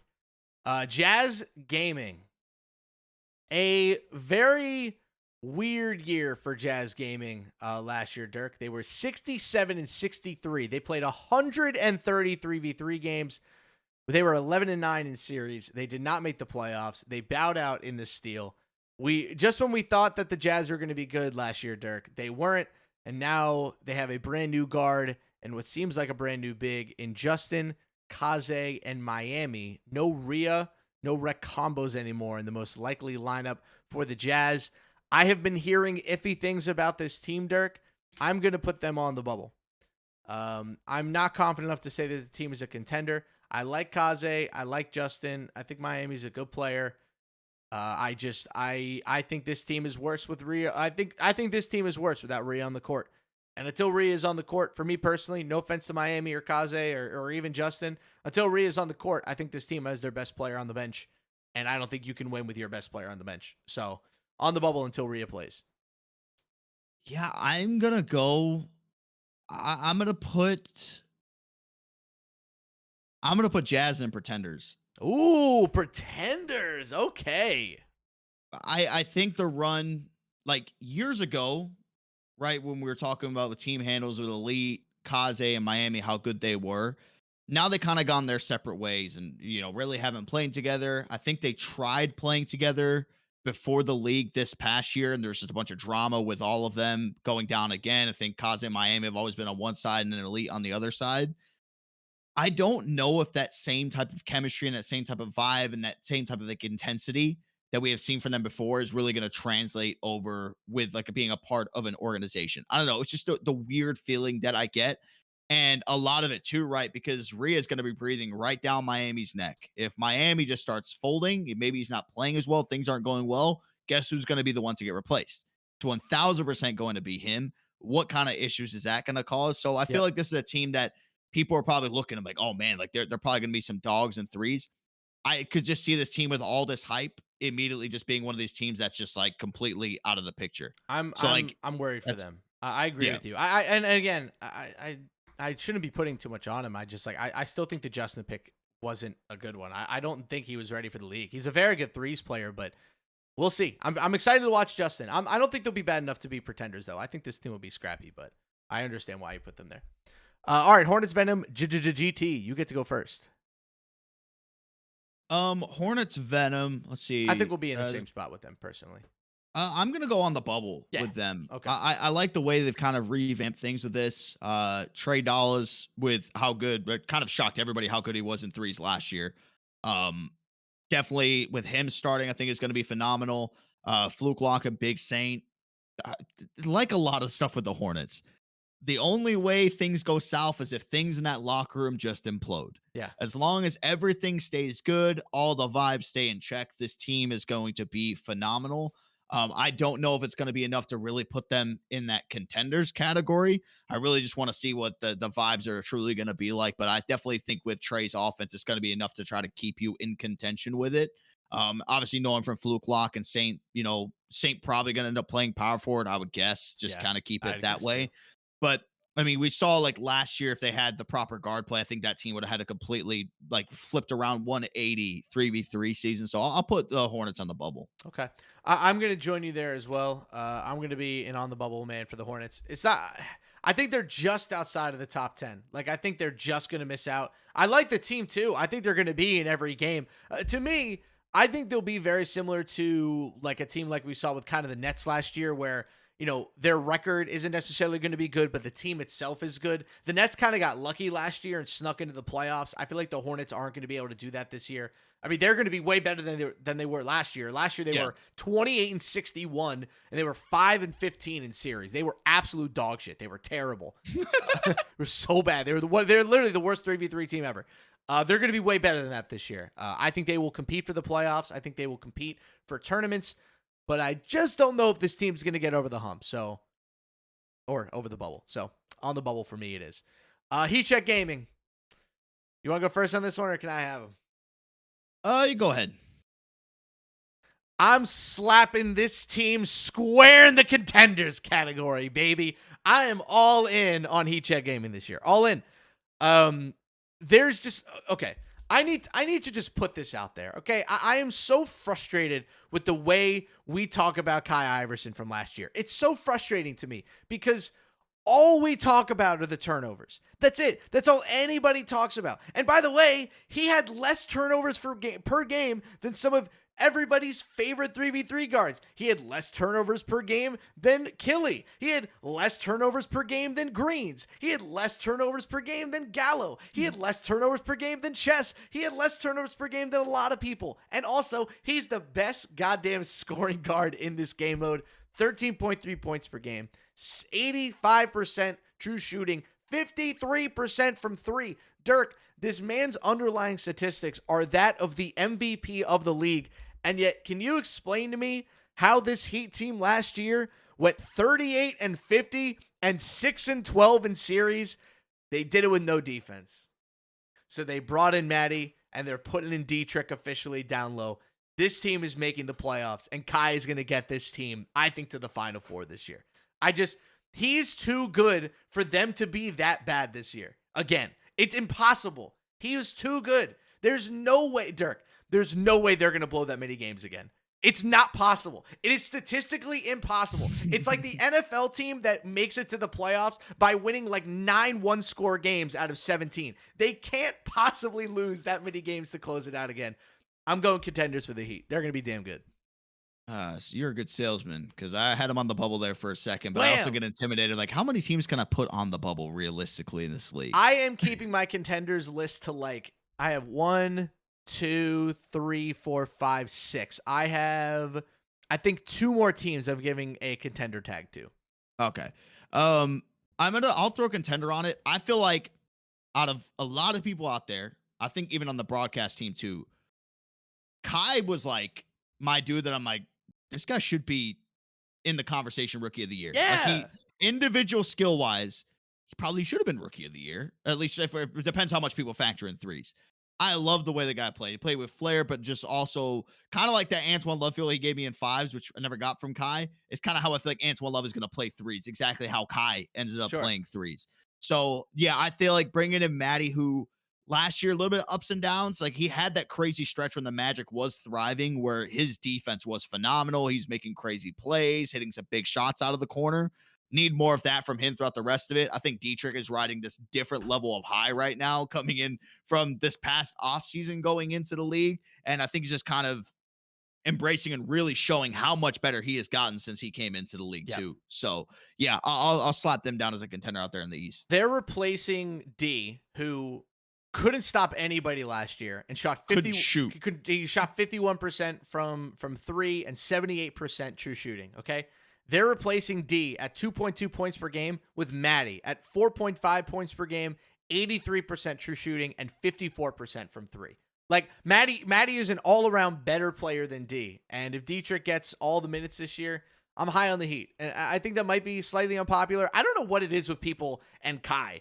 Maybe it's because he's like not a conventional guard and people just like rejected him immediately. But I feel like we're missing, do you know what the term is? We're missing the forest in the trees here. We're missing the forest when it comes to a guy like Kai. Kai led the league in scoring last year. He led the league in scoring as a rookie by a lot, by the way. I don't know if you looked at this, Dirk.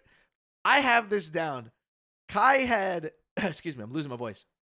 Kai, 13.3 points per game, The next highest was C's at 12.9. He was almost a half a point higher than the next guy in scoring. It's crazy. He's insane. Contenders for them. Go to the Hawks before I blow another gasket on the Heat. Oh, hold up. Sorry. I'm watching the game off to the side. Yeah, what game are you watching? In Miami versus Real Salt Lake. Has Messi scored yet? So I was just about to say this. Messi just had was doing his little trot, running straight down. Kind of Messi.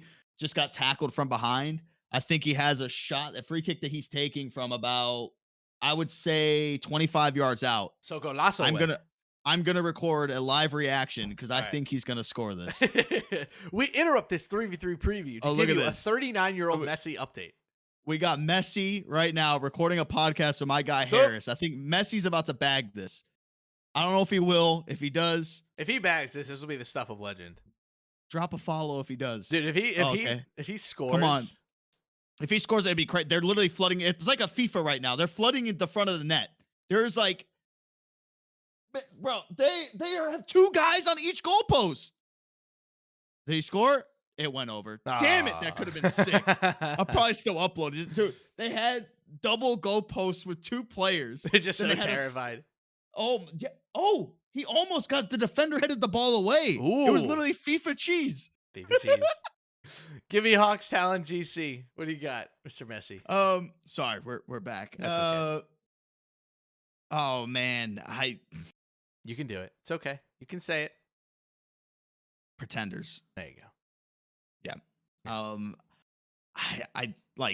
don't know. I think it's gonna be a team that's gonna be good in fives. I don't really know for like the threes world. I don't know what to expect from MDS and Mo. Because guess what? We get to see the #1 overall pick play at the guard position in this mode. Underrated GOAT. Saw what we could see from him from the team. Best bait, no clue. I think this is one of the more affirmative pretenders that I've been able to slap on it. MDS is going to have to be like one of the 5 to 7 best guards in the league for this team to get close to the playoffs. And it's not that GOAT and bait are bad. It's just that so many other teams have better 3s and 4s than them. I'm excited to see GOAT, though, away from the Sixers. I'm ready to see like what he's truly made of, because if there was a season that, you know, the Hawks needed him to really like step up and become one of the best locks in the league, he needs to be for them what Lawrich was for NBL last year. I'm not sure if he has that in them, but we'll see. I'm going pretenders for the Hawks too. I'm excited that they finally realized that they need to use the #1 overall pick as their lead 3v3 guard. Genius. Very excited for that. But I think surrounding him with GOAT and bait, I don't know about that one, Chief. I just don't know. So I'll go pretenders with them too. Okay. Grizz Gaming. Vandy, Icy, Odon. Derek, you want to go first or can I go first? You go first. I went first last time.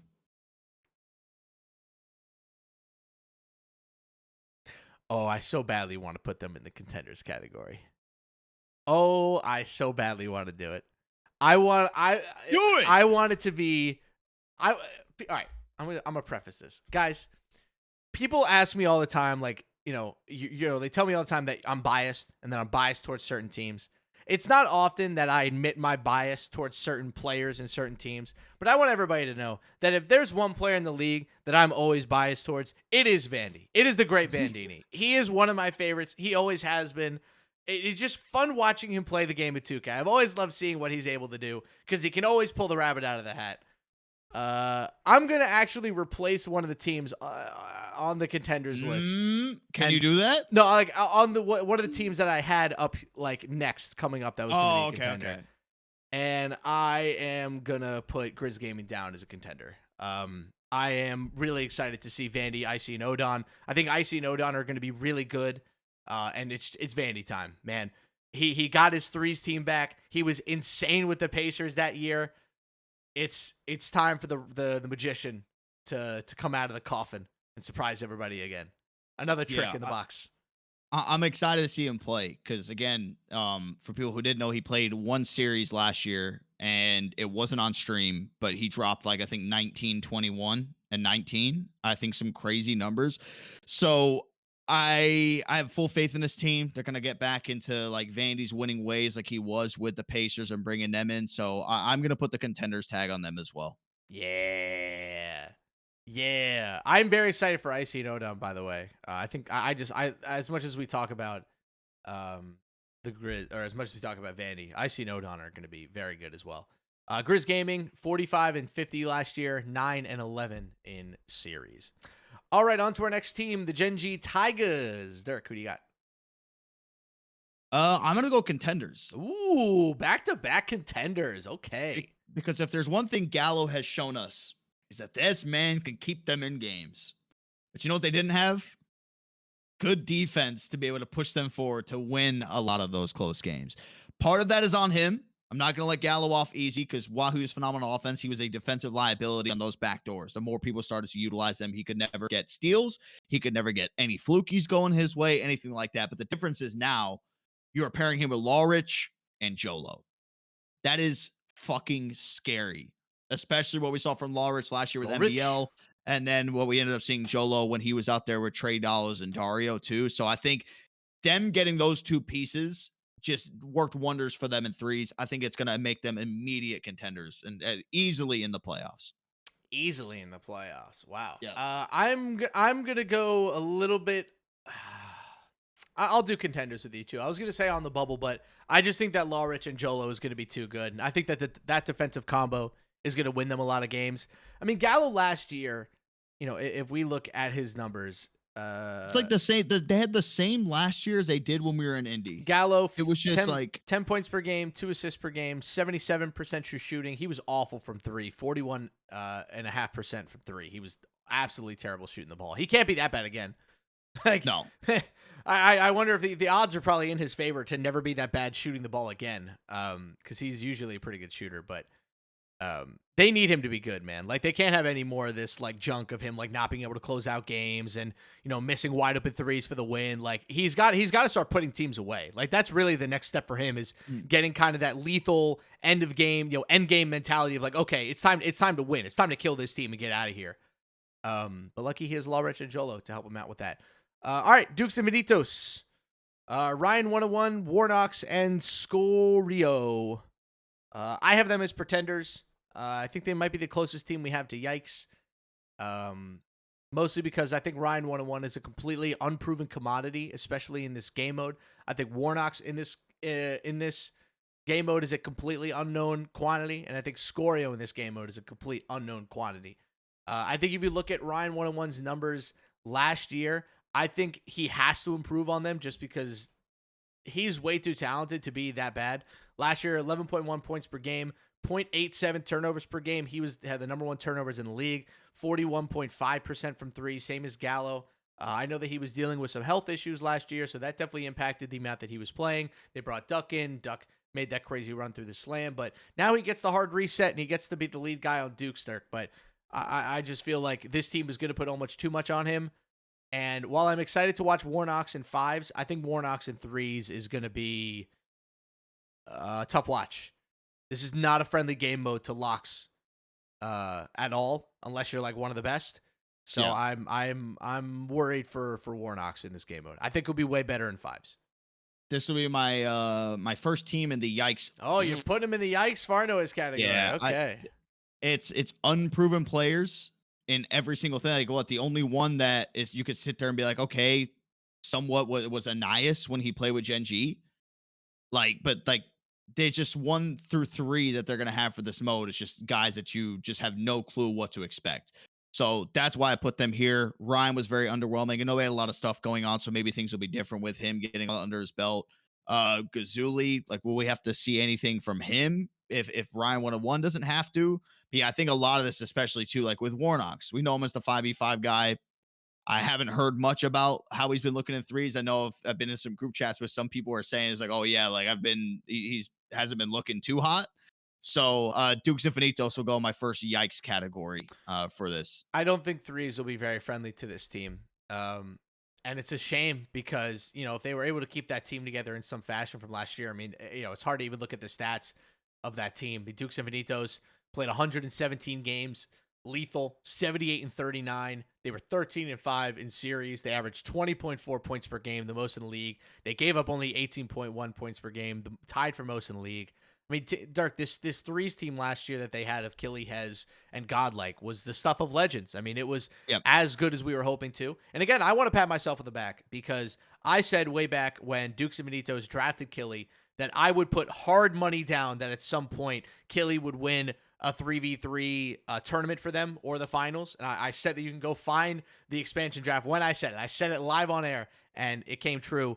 But now they've dismantled that team, and there's just nowhere near the same amount of talent. So I'm worried for this Dukes team. I think it could get pretty ugly early. Celtics crossover gaming, Leche, Tezo, and Crizzy. You can go first. This is the crazy thing. I don't think 630 sees playing time with this team. I don't either. I think it'll be Their Leche. best lineup does not include him. Yeah. And I think with Leche, the season that he had last year where he did look very good. I should say the lineup that we have is Leche, Tezo, and Crizzy. That is their best lineup. And so while I think he was all right last year, I know that he had I think he had like a crazy stretch to where he was performing. I am a big fan of building up confidence in the offseason. I think it just kind of takes that 1 year playing good. You get brought back. Okay, these people have faith in me. Then you go out there. I would say he had a individual, at least, good pre-draft when he was playing with the liquid guys as well. I kind of want to put them contenders, but I'm looking at some of the teams that are ahead of them, the ones that we have left, where I'm like, ooh, how many spots I have? Because I think I have 1, 2, 3, 4, 5, 6, 7, 8. What are you capping yours at? 8 or 10? For what, contenders? Yeah. I have 1, 2, 3, 4, 5, 6, 7, 8. I'll probably cap it at 10. Yeah. So if that's the case, I do have faith in the Eastern Conference. I think that the Celtics, they should be contenders. I don't think there's any excuse at this point with how Leche is, especially with Tezo and Crizzy. Bread and butter game mode for both of those guys. So, okay. I am going to go on the other side of it. I'm actually going to go on the bubble. Which is surprising because I was a big fan of the Celtics team last year. You look at their stats, Celtics crossover gaming, 66 and 65. They played 131 games. They were 12 and 11 in series. I think they'll be better this year. I will say losing FT is big. FT was a very, very good 3v3 guard. It's not to say that I don't think Leche will be. It's just different. Tezo and Crizzy were a good combo last year, not a great combo last year. And I'm just, I think this team will be okay. I don't know if they're one of the 10 best teams in the league, though. I think they'll be fine. I think they're going to be competitive and scrappy. I think they'll compete in the northeast sector pretty hard. And I think if they get a couple favorable groups, I would not be surprised if they snuck into the playoffs based off of their groups. But I'm a little bit lower on the Celtics in this game mode. I'm actually, I think, a lot higher on them in 5s than most people. But we will get there when we get there. So on the bubble for me. All right, Cavs Legion GC. This one is so hard. This one is really hard because they got the reigning champ, man. They got Killy. They have DJ Too Cold, who's outstanding. They got Shift Day. They got Coach Mike up there, bro. I just don't know how this team misses the playoffs in this game mode, so I'm going with contenders. I don't know how they miss the playoffs. I think Killy has incredible command of this game mode. DJ Too Cold, one of the best in the league. Shift A, one of the best in the league. It's just hard for me to think that this team is going to be one of the best. Killy will win. Killy might, get them through a group stage by himself if DJ Too Cold and Shift A are struggling. Like we saw that last year with Dukes, that he'll just take over series sometimes. He just won't miss for multiple games in a row. So yeah, I got Killy. And also, no offense to Antoine, I think Killy is the way to go at the top of this team.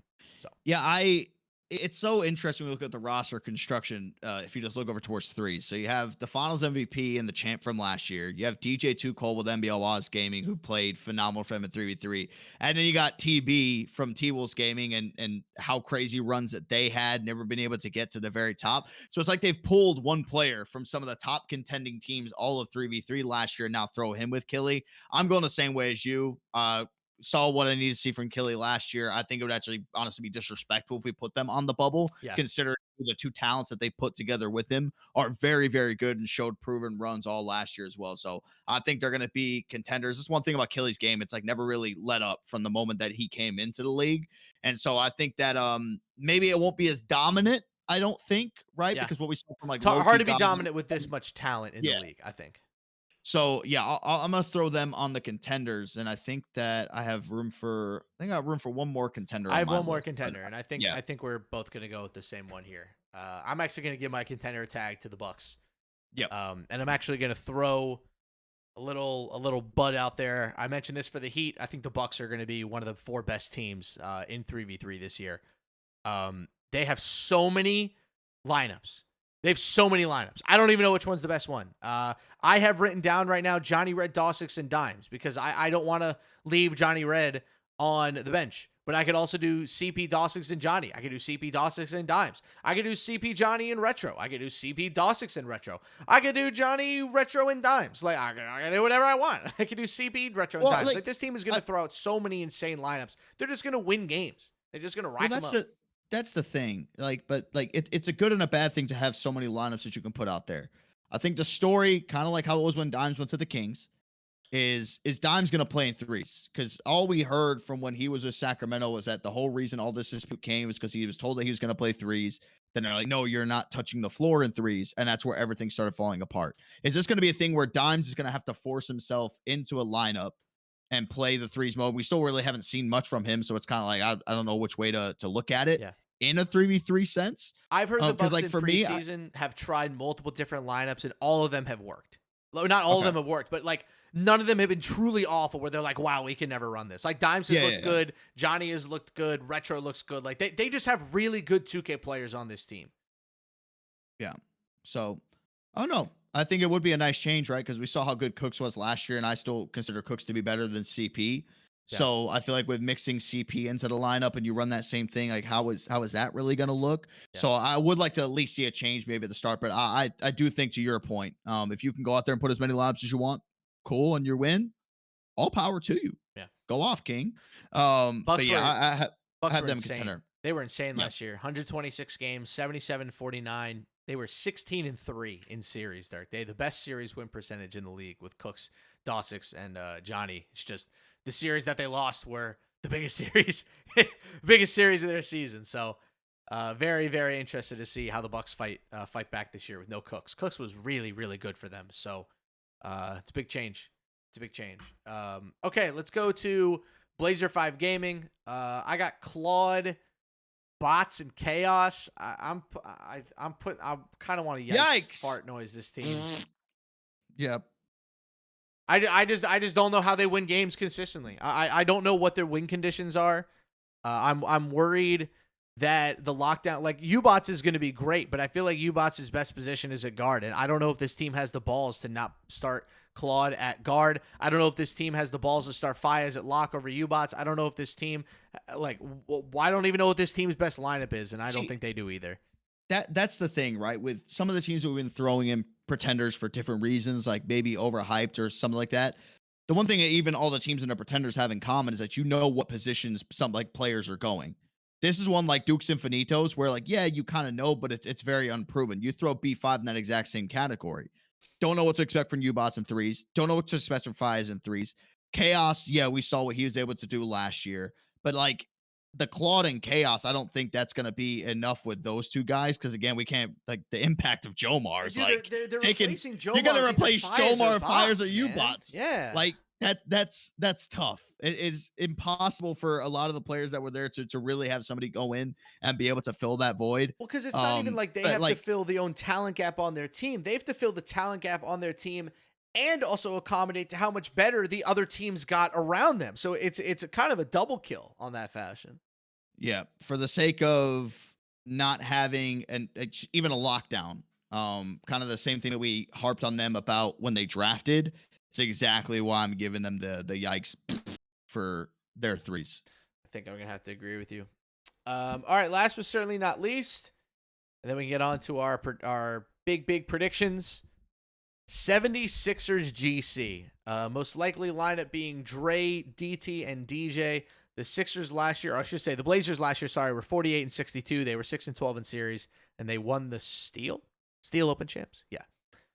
And then 76ers GC last year, they were 47-49. They were 10-9 in series. They were remarkably average. Dre was I don't know what happened to Dre last year, bro. 8.2 points per game, 2.86 assists per game. He shot 51% from three. They were running all these weird lineups because he just didn't have a lot of confidence in his dribble moves. They have Jaden this year just in case Dre is bad and they need a new guard. I think their lock rotation between Gradient and DT leaves a lot to be desired. I like DJ down there. It's just too many question marks for me going into the season with this team production-wise. I'm going with them on the bubble. There's always a chance that Dre refigures it out and this team is fine. But at the same time, I don't have a lot of I just think that there are too many better teams than them in the league right now. And Jeff also says that he never gets the title as underdog. So here you go, Jeff. You can be the underdog this year in threes. Have fun. You're the underdog. Yeah, definitely on the bubble for me. I still going back to Indy, like when DT was out there, I still think they played better when DT was on the floor. Compared to DJ when we first had seen them. And that was why I was very disappointed. We just never saw it. It was so shocking. I was like, he was so DJ good. He played every single game, didn't he? Games for them last year. Yeah, hold on. I'm pretty sure he did not get out of the lineup for a single game. I think he was in there for every single one. DJ and Dre played 94 games together. So this is a lot. That I'll put them on the bubble because if Dre goes crazy, yeah, like they're probably a sure shot. If Dre can come out and just play like how we've usually seen him play, they'll probably honestly end up even shifting over in towards a contender spot there as well. But yeah, a few questions. I don't think it's enough to really call them pretenders because I don't look at this team and say, damn, they are going to be an amazing 3v3 team this year. Like you always know they have a fighting chance, but another team is kind of having some issues with like a front court selection for this, right? Yeah. When you're looking at who's playing lock and who's playing power forward. So yeah, I like how my list turned out, to be honest with you. Gradient played almost every game for the Hawks last year, and it just didn't go very well. I'm interested to see what they do at the lockdown spot. I agree on the bubble. Yeah, you did good. So here are contenders. So your contenders, Dirk, you have Bucks, Cavs, Celtics, Genji, Grizz, Heat, Magic, Nets, Pistons, T-Wolves. I have Warriors, Pistons, Nets, Magic, Knicks, Heat, Grizz, Genji, Cavs, and Bucks. Okay. All right. Solid. Let's get on to the big awards here. Slam prediction, Switch champion, Steel champion, and then finally our 3v3 championship prediction. I'll have you give your two teams in the finals, and then our 3v3 MVP as well. So let's start with the Slam. Who do you think is going to open up hot and take home the Slam? Are we predicting the finals matchup for the Slam or just whoever wins? Just do the winner for the tournaments. That's too hard. Give me. I'll go Pistons GT again. Going back to back for this. I think they'll come out hot and then do the exact same thing they did last year, punch some teams in their mouth. Okay. I'm gonna take a surprise one here. I'm gonna go with Cavs Legion. I think that team is desperate to win something, anything for that franchise, and if anybody's going to come out firing to open up threes, it's going to be Killy and DJ. So I think they'll take it. What about the Switch? Do you have a prediction for the Switch? For me, for the Switch, I'm going to go with leaning towards two teams. Okay. I'm going to go with Genji. Ooh, that's a fun one. I think Gallo is going to have a slow slam potentially. Yep. But I think the Switch is where they'll pick it up, and I think I'll give my Genji love. Okay, Genji love. I'm gonna go with the Grizz here. I'm gonna take a Vandy classic, and he comes back and retakes his Switch crown. He never got the chance to defend. I was gonna go with them. That was the other team I was looking at. I was like, yeah. Never had a chance to defend his Switch title, and now he does. Okay. Your Steel champion, which team do you think, by the way, your Steel champion has to be a team that you had as either pretender or on the bubble. Okay? So it's a pretender or on the bubble. Okay. Yeah. Okay, so who do you got for the Steel Open? I'll go with the Mavs. Ooh, Mavs Gaming. Okay. It's an interesting one. I am going to go with NBL Oz Gaming. I think at that point, bag motion and C's will have figured everything out. And they strike me as a team that'll get in as like the 8 or 9, or as like the 9, 10 or ticket seat or a steal team. Okay. On to the big kahuna. Your 3v3 finals prediction. Who do you got? And just to keep it easy, I know the conferences don't matter. If you want to do East versus West, you can. If you want to do the 2 best teams in the league, you can. Who do you think will be in the finals? Give me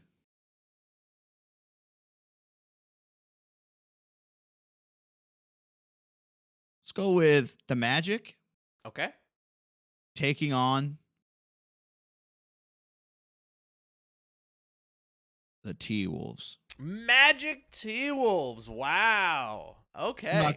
I'm not gonna lie. I hope we don't look at these predictions like, wow, they're thinking long and hard about them. I'm looking at that list of teams. I'm like, I don't know. I haven't even seen them play a damn game yet. Yeah, it's tough. We'll do revised ones at the end of the slam. So I'll give you an out there. I'm gonna go Magic Gaming as well. Do you know, man? I'm going the 3-peat. I'm going Magic Pistons. Really? I think Pistons make it back. Yeah, I do. All right, Dirk, drum roll, please. Who is your selection for the 3v3 champion? Magic. Taking the Magic. Wow. Unguardable's got the aura right now. He's racking everything up. What better way than to do it than securing a championship?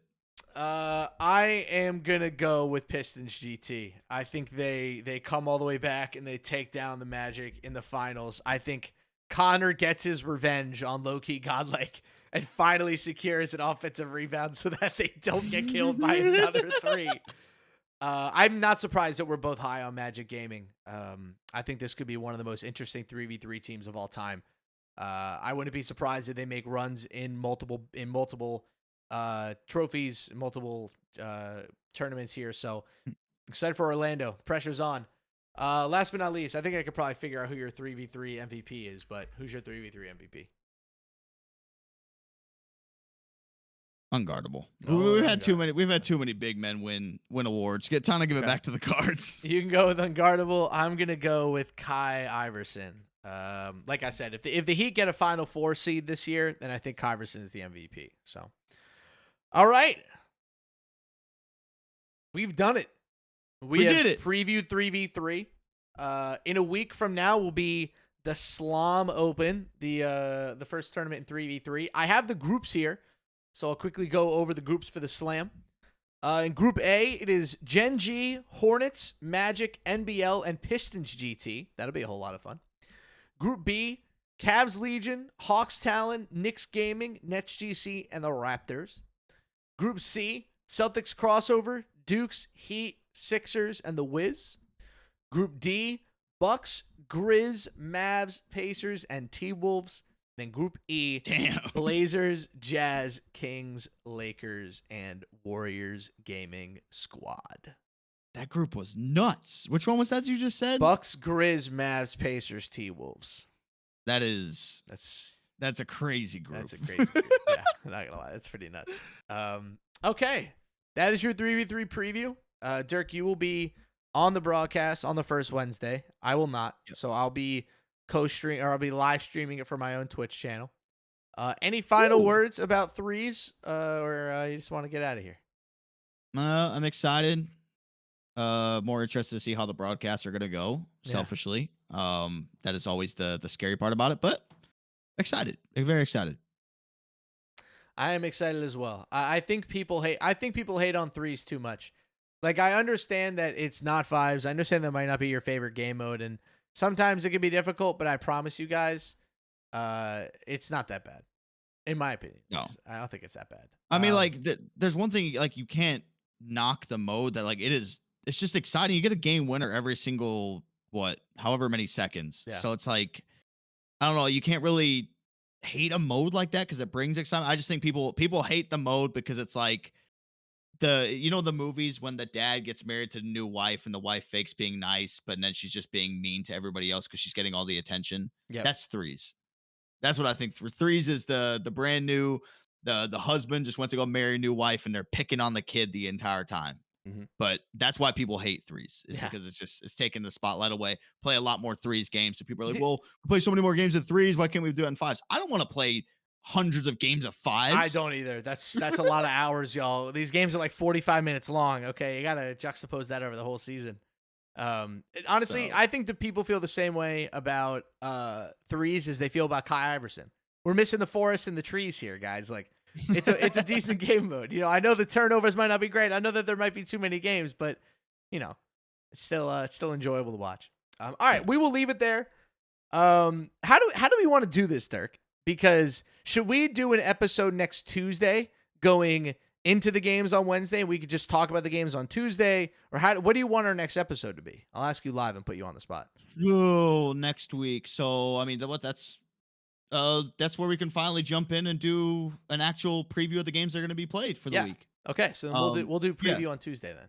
So we'll just do because so now what people like for the episodes, now the season starting up, is that everything is basically going to be, if we get news, or it's just going to be like doing, predictions for the week and an end of the week recaps. Yeah. So like we'll be two weeks now. So we'll probably do one during the week and then one on the weekend. We're getting real Arsblog style with this.